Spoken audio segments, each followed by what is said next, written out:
Oh my goodness. Okay. Good evening, everybody. It's your boy Cheese. I'm back again. It's another NBA video. It's been a while. I know I said I was gonna make some follow-ups once the playoffs started, but I wanted to wait, see how things play off, get a couple of games under my belt. I have been watching a few of the games just to see if there would be some improvements in the quality of the play, the refereeing, just to see if something would get better from the critiques I made earlier in the season. And suffice it to say, other than game 3, this is what I've seen anyway. I haven't seen them all.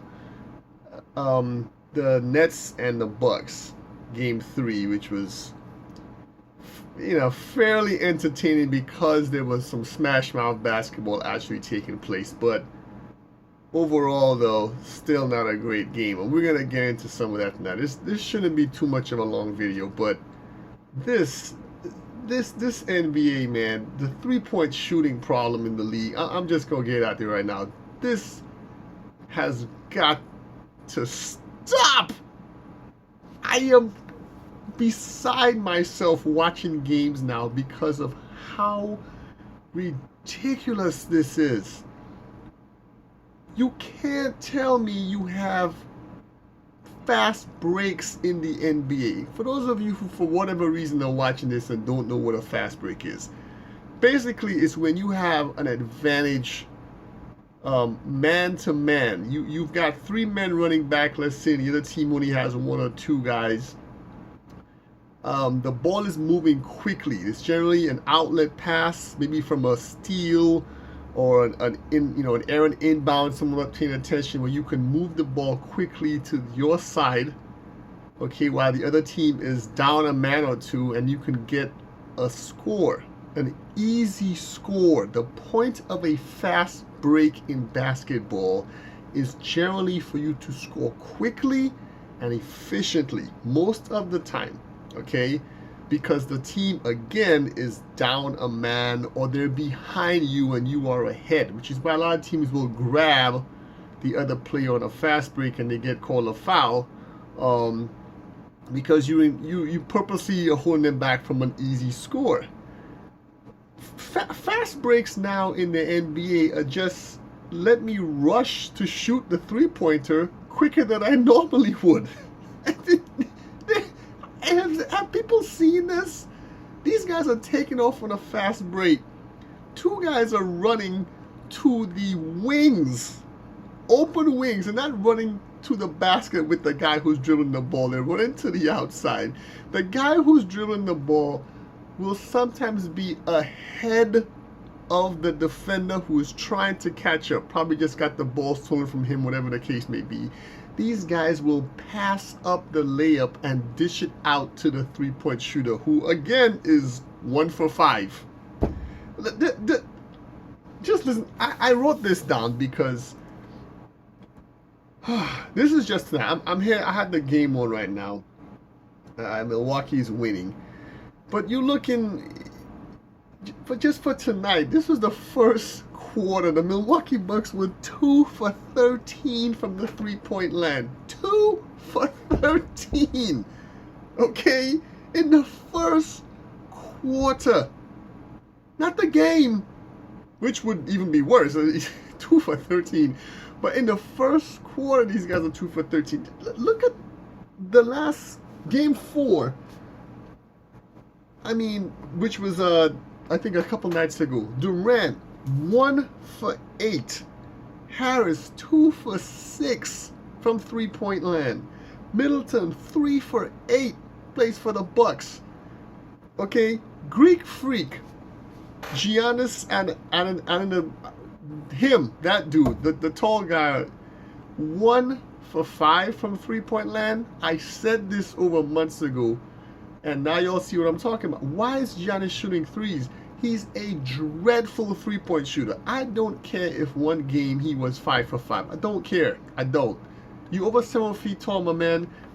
And he kind of picked this up last game. I'll give him credit for that, though. Even though he was 1 for 5. I don't know why the hell was he shooting 3-pointers. When he stayed down in the paint, they weren't able to stop him. He doesn't have that many moves per se as a big man. He's not Hakeem Olajuwon or David Robinson, but at least when he gets down there, the Nets don't have anybody to stop this guy, size-wise. Why is he shooting 3-pointers? 1 for 5? Man, you need to be benched for taking that many shots. And then let's go to the Philly game. Joel Embiid, 1 for 4. Joel Embiid, the biggest man damn in basketball right now, height-wise, and you shooting 1 for 4 from the 3-point line. Young, 3 for 11. That's not even 30. That's not even 30%. You 3 for 11. Bogdanovich, oh my God. 4 for 13. We'll get a calculator because y'all know my math is not good. That equals 30%. That's what these guys are shooting from 3-point line. 30%. Okay. Why, people? Why? Why are we so scared of the 2-point shot right now? Why? The refs also are not helping the NBA. Forget about the shooting right now. But again, I will go back to game 4 because at least they actually let them bang down there. They let TJ Tucker rough up Kevin Durant. I'd appreciate that. I agreed with them letting the guys play when they, for some reason, decided to get down and dirty near the painted area. It was good to see. It was a brief respite from the norm. It looks like tonight, however, they might be going back to the 3-point nonsense. The first shot of every game is always a 3-pointer. You know, they come down, jack up the 3. You know, Barkley and the rest of the guys on Inside the NBA were talking about it again. You know, hey, they went a little bit of 90s basketball that last game. Can it continue? I doubt it. Everyone just feels the need to outshoot the next team. Not outplay them, not out-rebound them, not outsmart them. It simply is, can I outshoot from the 3-point land the other team? And these numbers are just horrible, man. I wrote some of these down because I just had to go look at them. And there's a few guys that are shooting okay, you know, here and there. But for the most part, people that are not used to taking this Steph Curry mentality of basketball, they're not good at it. And they just keep trying.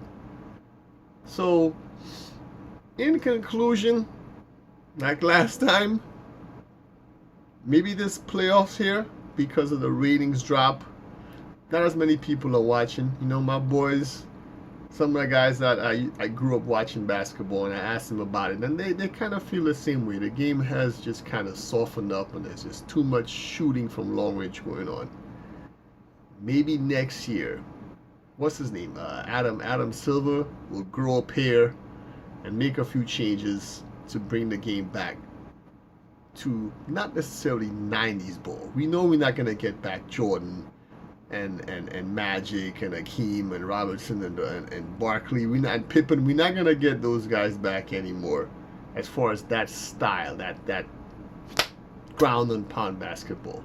But there needs to be a change in the officiating. There needs to be a change in how guys are flopping in the NBA. These calls are happening way too easily. Offensive guys being able to shoot and kick out and purposely force a leaping defender to foul them by jumping into them. How is this still allowed? People have talked about this forever. You're taking a jump shot, you fake the guy out, you see the guy in the air, so you purposely lean into him and you give the call to the offensive player? Haven't we had enough of the defenses being screwed in the NFL? We all know what happens there.